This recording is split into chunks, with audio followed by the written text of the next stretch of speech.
Springfield Model 15 Ultimate Boy Scout Rifle.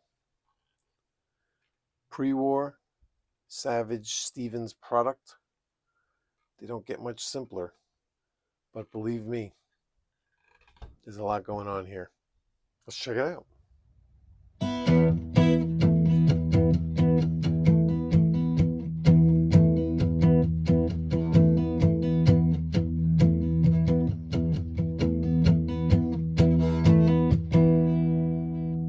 Milsurp Garage. Yep, Springfield Model 15. Might look familiar. Just a handful of videos back, we did the Stevens 15A. Definitely its son. I know it looks bigger. I know it looks like it would be the dad, but it's not. This is the kid. This is its daddy. This is where it came from. So if you want to watch this video, the video that I have here on the 15A first, the Stevens, the link is down there, and you can check it out. It'll cover a lot of the basics. I'm not going to rehash a lot of the same stuff, but we're going to kind of branch off from there to compare the two, where it started, and some modifications that they had made to this guy that I never see anybody talk about. There's some videos of these things online, but nobody really talks about what the major difference between the Springfield gun and the Stevens gun. So check out the Stevens video first if you like, just so you can cover a lot of the basics. But for now, also, we couldn't get the stock off. Did I just mention that? We couldn't get the stock off of the Stevens because either pine tar or glue, whatever the hell it was. But I finally got all that off so we could really take a look at the internals and compare them. So the bottom line is these guys, 22 bolt action, single shot. Okay, there's no mag, no nothing. You just put each round in one at a time. Shorts, longs, and long rifles are good in here. This one is a 22-inch barrel. The other guy, the 15A, the Stevens, was a 24-inch barrel. So this is actually, it's not the youth rifle. They also had youth rifles that were even tinier. You might see this compared to the 15A, the newer version, let's say. I'll just call them the Stevens or the Springfield instead of newer version, older version. The Springfield here, 1936 to 1948, by the way. That's when they made these. And the Stevens took over in 48 and went from 48 to 65. So in the first incarnation, the Springfield version, were 22-inch barrels. Not youth rifles. They were youth rifles made from them that were even smaller than that.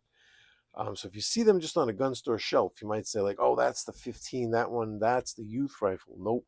It's just that the Springfields were smaller. And this was the original. When we did the Stevens video, we were talking about Nicholas Brewer. So Nicholas Brewer's patents. So here's the patents here. We have them. There's 3 of them for this rifle, right? So what's cool about this guy is that you see these sitting on the gun store shelf and you just think it's just simple. How much information can there be on these? Whether they're just a simple single shot bolt action, they're just so rudimentary. How many parts are these things? Whatever. Look at here's a diagram of it from like an exploded diagram. It looks like it's missing a whole bunch of parts. That's the whole rifle right there. They're amazing, these things, with how the simplicity in design. You know what I mean? But you don't think there's much to them because of that, because of the simplicity. But these patents, these 3 patents, these are iconic patents. These aren't small. Like when you look at the text and you look through it here, look at the amount of text associated with a simple patent here. Like this one is for the rebounding striker construction. Now, Brewer filed all of these in 37, all 3 of these. The original rifle, though, this one only has 1 patent number on it. You see it right there. And that's this one right here. That's this patent. And because this one they were all filed in 37, but this one was granted in 39. The next patent was, again, filed at the same time, but this one wasn't granted until 1940. And this is just for the rifle itself. And you see it's very, very detailed how it breaks down exactly how this thing works. This thing did not function or work like anything else. Simple as it is, it was unique. And here is another filed in 37 patent that this one wasn't granted until 41. And this is for the trigger and sear, which it's so simple that the trigger is one piece of metal that comes all the way up to actually where it disengages the striker. It's just one piece of metal. You're pulling on the one piece of metal that goes up there. It's pretty wild. Definitely interesting to explore the design. But since this one, so this rifle only has the one patent number on it, 39, you can tell that it would have been after 39. So these were made, what was it again, 36 to 48. So you know it's definitely after 39. And then you could say, right, and you know it's not 40 because it doesn't have this patent number. But you know what? They probably produce receivers ahead of time that might not, like the second that this is granted, they're not bang stamping it on here. It probably maybe takes a little while.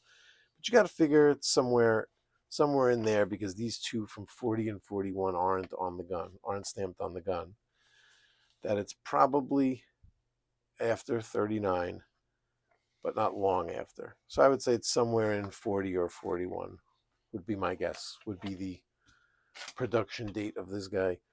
Now, if you go to the Stevens gun, you see that all three patents are listed on here.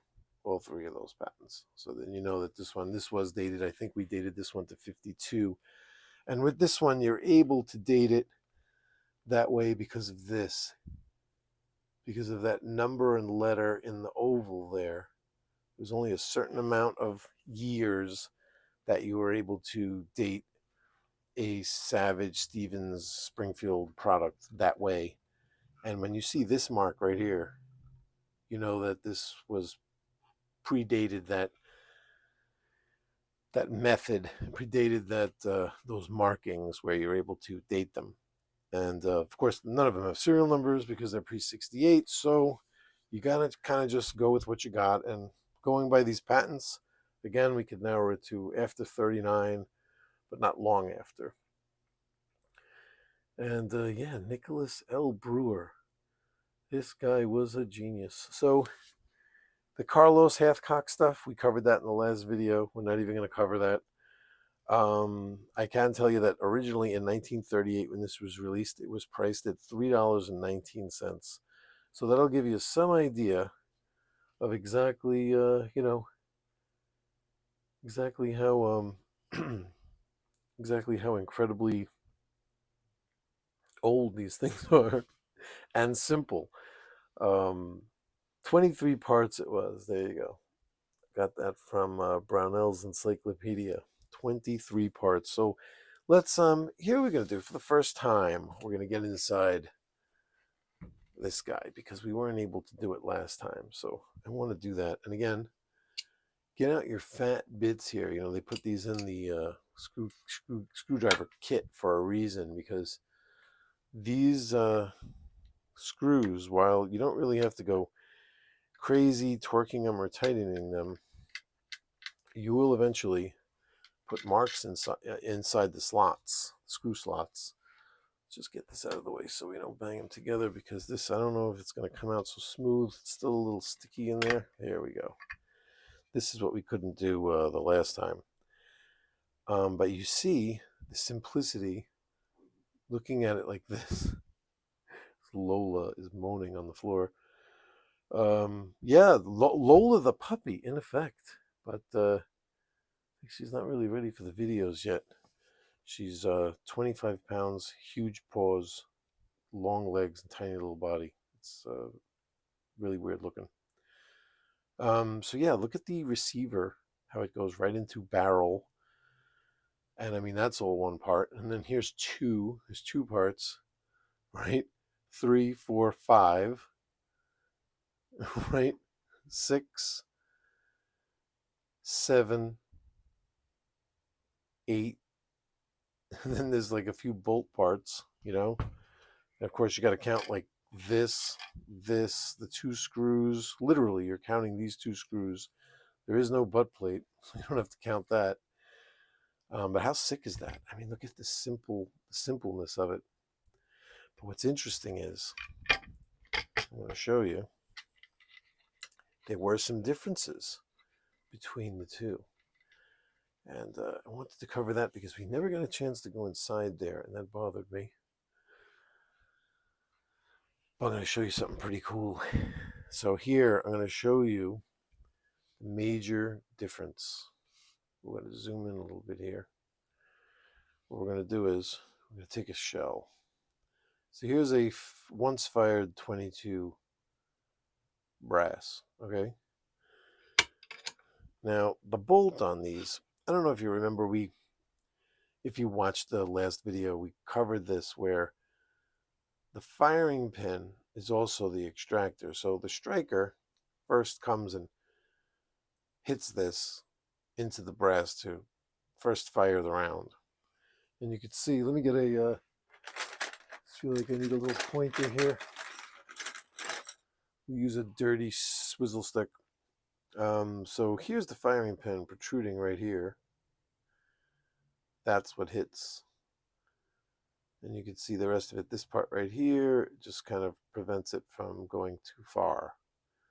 So this is flat up against the breech right there, and then even flat up against the breech when it's all the way out. That's how far the firing pin's sticking out. That just stops it from going too far and like rupturing the case. So this will hit the edge of the breech before the firing pin would contact anything. If you dry fired it, I'm saying. And now after you fire and you open the bolt, there's something inside the action of the gun that will hit here, pop that out further like this to act as the ejector. Now we're going to look at the orientation of that. So that's when we put this inside, we put the bolt in the gun. If we can put the bolt in the gun, what's going on? You can see that that firing pin is down towards the bottom there. It's definitely down towards the bottom here. So when we put this brass in, what I'm going to do is I'm going to put the brass in this way so that the unstruck part over here is going to be where the firing pin is. And I'm going to do that with a tool that I should have had ready. Here we go. So once again, I'm going the wrong way. So once again, we're going to put it in like this so that the firing pin would be at the bottom. We're going to close the bolt on it. Now, here's the thing. When you open this bolt and close the bolt, being that it's like a boy's rifle, they call it, the ultimate in safety, it doesn't even cock the mechanism. So right here, it's still, even though you open the bolt, close the bolt, still don't charge the striker. You have to manually pull the cocking piece back every single time you want to shoot. Now, of course, when we pull the trigger now, it would fall, strike the brass, dent the brass, fire the round. What I found is that there's a danger with these older ones in that if you're pulling this cocking piece back and your fingers slip, you're going to fire the round. And I'll prove it to you. Like, this is what I'm saying. It's like I'm not pulling the trigger. I'm just snapping the cocking piece like that. Now check this out. Let's zoom in. Here it is. It's hit. You can see it. It's the round one right here. I think. Is it the round one or is it the square one? I forgot which was on here first. But that's enough to set it off. And I'll prove it to you right here. I'll show you that it actually can get set off this way. That's pretty scary, especially because it's supposed to be a boy's rifle. So from 1936 to 1948, that danger existed. This is another reason why never, ever underestimate or get complacent with any firearm at any time for any reason. That is scary. Now, in 1948, when the newer version kicked in, I found something out. I wanted to check this out, and I'm going to show you where I got the information from. So we have another one of these, another test one. And I guess the square one there is the one that's the heavy dent is definitely the one that was in there before. But believe me, that's enough to set it off. So again, just to make sure we're looking at the same thing, right? We're looking at basically the same bolt. This is the Stevens again, the 15A, the much later production. So once again, we have the firing pin is down there near the bottom. So that's where we're going to put the clean part of the brass. I'm going to put it right there.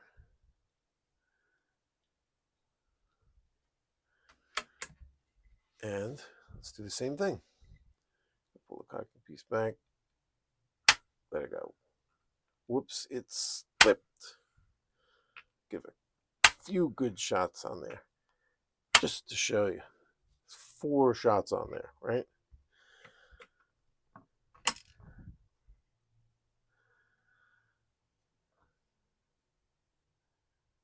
Nope. They fixed that problem, huh? They certainly did. And how did I find out about this? Let's check it out. I'm going to show you. Brownell's Encyclopedia of Modern Firearms. They were modern when this came out, at least. So if we go to, here it is, here's the page. They don't have the Springfield in here. This book is at an age where they were just talking about the Stevens version. But see, here's the youth rifle down here that I was talking about. This is the Stevens youth rifle. I guess Springfield had their own youth rifle as well. But what interested me was right here. Safety lock prevents accidental discharge. Seems like they were bragging about something that just came about. You know, for them to specifically mention something like that stood out to me. And that's why I was like, safety lock. Because, you know, I didn't notice that issue when I was messing around with this one or playing with it at the range or anything like that. I didn't notice anything like this in making the video or anything. And it said that safety lock. So it's got me wondering about these older ones. Like, why would they specifically be mentioning a safety lock? And my intuitions were correct. That is a serious difference between the two. And maybe one day we'll take the bolts apart and really try to find out exactly what it is in there that they changed to make it different. But for now, I'll just leave you with that information. I feel like it's the first thing I should put in the video too, just in case you get bored with listening to me and just want to run out and get one of these and never got to that part of the video. I feel like that's really important to let everybody know. Here's the exploded diagram again. How crazy is that? I mean, you see what some of these look like? These exploded diagrams, right? Look at this one. That's crazy. See, they're counting these as parts. The screws, the trigger guard, and then, oh, sorry, there's a washer here where the screw goes in. So here's the bolt. It's a firing pin, an extractor, the bolt body, striker, a spring, cocking piece parts. Oh, here's the firing pin. I'm sorry. No, wait, that's the firing pin. This is the striker, I guess. That's the firing pin. Here's the this is like the trigger bar, the trigger itself. That's also the sear. That's the lug that the takedown screws into. That's on the barrel. The front sight, the rear sight screw, elevator, and the barrel. That's the whole freaking gun. This guy's a genius to come up with that. A genius. Why do I like these things? I like the simplicity. I like the relaxation of loading one round at a time, cocking the gun, shooting it like that. I love the feel of the stock, this like satin feel to this wood. I don't know if somebody refinished this or whatever, but I put a little BLO on it. I didn't want to go crazy to darken it too much. Just one coat was fine for me. Love how it feels. And just you feel every bit of its age and experience when you're shooting it. And again, with this, I would stick to even milder than standard velocity CCI. I would go with the quiet. It seems like if you use even standard, you get a little sticking in the chamber. I'm thinking that's even, you know, pushing the brass out a little hard. You stick with even shorts. If you just got piles of shorts laying around that you don't even know what to do with, you're like, why did I buy these bricks of shorts? What am I going to do with them? It would be a good idea to shoot them in a rifle like this. This is what would demand them. You know, it would be perfect for this. I love them, and yeah, Stevens. So the original was 24-inch barrel, 1952. That was the info that I got on it. And what a pair these make now. I really like these guys. This one was more of a deluxe thing. Remember, we didn't know who did the checkering. We didn't know how this thing came out exactly the way it did, but it's more of like a deluxe version. And then when I saw this guy, I really felt like it needed some love. At $100, how could you go wrong?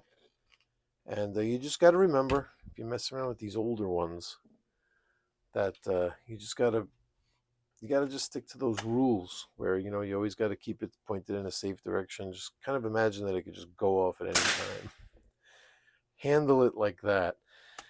And if you are going to get like a boy's rifle, you're going to get a rifle for your kid to mess around with. This might not be the greatest one, because even if you loaded it for him, even if you put the round in, closed the bolt, and got everything ready, and then just handed it to him like this and was like, okay, you cock it and then pull the trigger. You know what I mean? Cock it, aim, pull the trigger would probably be the most minimalistic duties that you'd be able to give the kid at the very, very beginning. And even then, this is not an easy thing to pull back. I could almost imagine a kid would struggle with this and slip, and like even just an accidental just discharge like that can, even if it is pointed in a safe direction and nobody gets hurt, can turn a kid off to, could scare him and turn a kid off to guns. Could teach him a valuable lesson, but it could, it's an impressionable age. Like I got the puppy now. I got Lola the puppy here, and they say it's a very pivotal time. You got to really watch it. You don't want anything to like scare the crap out of her, because she could be scared of that forever. You know what I mean? So if something happens where something makes a huge loud noise, or some craziness goes on, with like a washing machine or something, then something happens in the car, she could be like afraid of going in the car for forever. It's an impressionable time. So it's an impressionable time for the kids. I would gravitate more towards the Stevens 1948 to 1965 era of these things, because that slippage, if it does happen. So it's interesting. I see the trigger move with this one. See it? You can see the trigger moving forward and back, but here I don't see that. So there's something different mechanically going on in here for sure. And being that it's so simple, there's got to be a way to it's probably pretty easy to figure out exactly what's going on. Thinking it's like in the bolt, you know what I mean? Something inside the bolt with how the striker is configured. And that's it. Springfield. Oh wait, one more thing. Where's that book? So here, this book, we spoke about it in the last video too. It's got a love-hate relationship with this here book. It's like, you I'm not saying if you're a Savage Stevens, you have interest like to avoid the book. It's just a weird kind of book. It's like a bunch of like magazine articles all like thrown in on top of each other. You can't really find much. There's like a lot of information on some stuff and zero information on other things. It doesn't even really cover this rifle at all, but it does have something interesting where it talks about Stevens by another name. Springfield Arms Company, Chicopee Falls, Massachusetts, was strictly an assumed business name of Stevens Arms during the Savage era. Some additional exceptions include Model 16 crack shots listed as the 22 Spencer, patent application for, and Model 16 crack shot listed as the Rogers Arms Company, patent application for 22 long rifle. Such exceptions add diversity and depth to the collector's quest. The quest never ends. So the understanding of how Stevens, Springfield, and Savage all come together is not something that you're going to be able to figure out without extensive research, and forget about it. You're gonna drive yourself crazy. So when you hear there's a lot of comments, people like Springfield, is that the same Springfield as like Springfield Armory? Is that the same? I mean, who knows? You just imagine when you see these names, they all they're all family. It's like a weird, crazy family. One might be an uncle, one might be a brother-in-law, one might be a cousin, but they all live under the same roof. And that's how the Springfield Savage Stevens family is. But you see, you don't want to, mess around with crazy Uncle Larry over here when you can chill with your much safer friend, Cousin Gus. You know what I'm saying? That's all I'm saying. So y'all take care. I've been gone for a bit because, man, that freaking Rising debacle took a lot out of me, man. It really did. And I got stuff backing up here. I haven't stopped with coming up with stuff for content. I just had to take a break for a while. Taking care of a puppy, this is like taking care of a baby. This is like insane. I'm like wrapped up like 18 hours a day in dog. You know what I mean? But I love her. And I'll show you a nice picture over here or two on the way out. And see you all soon. I'm going to get it together. This weekend, I'm going to come right back with it. I'm going to do a little 1-2 punch here, come back this weekend with another video. Oh, and by the way, on the, I'm going to keep this under half an hour, and I have, so I'm still in there. I got another minute or so. The poll, right? You know what went out on the poll? It was, wait, what was it again? Crazy as battle rifle? Was that it? It was the battle rifle one. I think it was crazy as battle rifle. That's what went out on the poll. We have not done a Milsurp in a long time, and this is Milsurp Garage, so we have to get in there. And I have it. I have it. I just had to get some stuff together. I had to do this video first because I couldn't find the bayonet, and I needed to do some research. I really need to do some serious research to do the video right. But that's what's coming up next. What's coming up next, the window into the future, is going to be the badass battle rifle. And this is going to be real deal. This is the epitome of battle rifle. And that's going to be this weekend. So you all take care. I'm going to see you soon. Tune in and check it out. Later.